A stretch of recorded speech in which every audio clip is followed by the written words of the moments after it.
Hello, আসসালামু আলাইকুম। ইজিটেক থেকে সবাইকে স্বাগতম। আজকে খুবই গুরুত্বপূর্ণ একটি ভিডিও।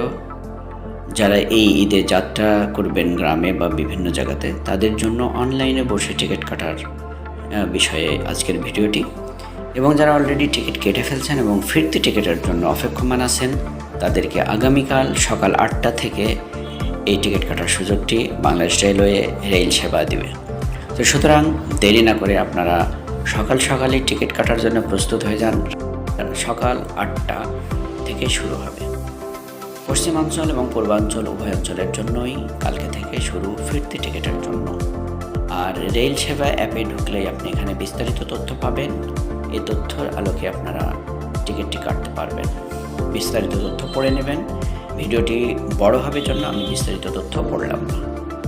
ট্রেনের টিকিটের জন্য এখানে নির্দিষ্ট পেজ দেওয়া আছে এবং একপাশে ট্রেনের নাম্বার দেওয়া আছে এবং এপাশে ট্রেন কখন টাইমটি ওপেনিং হবে সেটি দেওয়া আছে। এক এক করে আমি সব পেজগুলো আপনাদেরকে দেখাচ্ছি। আপনারা এভাবে পেজগুলো দেখে নিতে পারবেন। আর ভালো থাকবেন। আল্লাহ হাফেজ। ঈদ মোবারক।